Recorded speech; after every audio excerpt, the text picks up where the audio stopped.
Now, I wonder how many of you have been watching Snooker over the last few days. And I've noticed one particular thing. Ronnie O'Sullivan does the most extraordinary things with his tongue, especially when he's made a mistake. Well, I tried to copy what he was doing. I couldn't do it because he gets it, does all sorts of things that really seem really strange. I know that some of us with children and grandchildren and children that we work with, maybe, you know, we often do these kind of things and use our tongue for a bit of fun. And the tongue is a very important part of our body.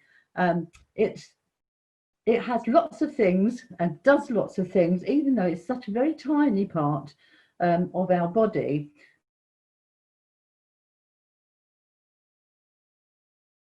The front part of our tongue, that's it, we wouldn't be able to talk. You know, sometimes when people say, hold your tongue, if you try it, hold the tongue, it's very, very difficult to speak if you hold your tongue.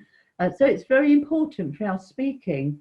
It's also very important for something which most of us enjoy, and that's eating, because it works the food round, it pushes it to the back of the throat so that we can swallow it and it can go down our food tube. So it's really, really important. On the top of our tongue, if you feel the top of your tongue, it's rougher than underneath. And that's because there are lots and lots and lots of little bumps on the top of our tongue. And in that are our taste buds. Now, if you didn't have all those bumps in the taste buds, it'd hardly be worth eating, really, because you couldn't taste anything that you ate. And most of what we enjoy about food is the taste of our food. Apparently, we are born with about 10,000 taste buds. I understand too that as we grow older, we lose some of those taste buds. Well, I'm probably obviously not old enough yet, because I don't think I've lost my taste buds at all. But the tongue is really, really important. It also helps with germs. You know, at the back of our throat, we have something called tonsils, which are attached to the back of the tongue, and they help to ward off harmful germs that we might have in our mouth. So with all the talking, the mixing of the food and the swallowing and the tasting and the germ fighting, does our tongue ever go to sleep? And the answer is no. When you're talking, when you're just sitting, you're not eating, you're not doing anything particular, you know, we get saliva in our mouth, and every now and again we have to swallow. Well, when we're asleep, obviously we're not conscious of needing to swallow, and the tongue does the sort of work for us. Otherwise, when we wake up, we would have dribbled all over the pillow or something. It wouldn't be very nice. And so even when we're asleep, our tongue is still working. So the tongue is a very important part of our body, but it can also be one of the worst parts of our body. It can be very destructive and it can cause a lot of damage. We all know that sometimes we say things that we wish we hadn't said and we shouldn't have said.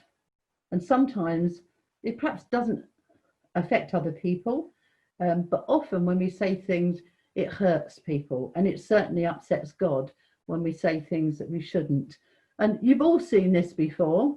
It's nothing new. Make sure I don't get it over my laptop.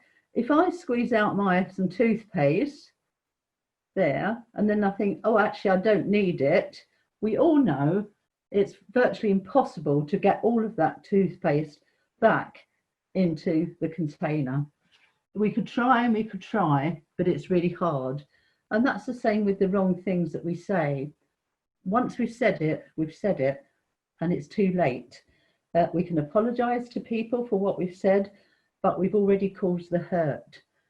The tongue is an amazing creation of God, but like lots of the creation that God has given us, sometimes we spoil it.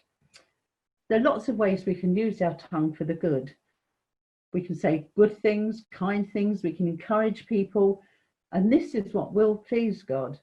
And so when we're praying, perhaps first thing in the morning before we start our day, let's remember to ask God to help us to control our tongues and to be careful about what we say, to think before we say things. And this is what will please God.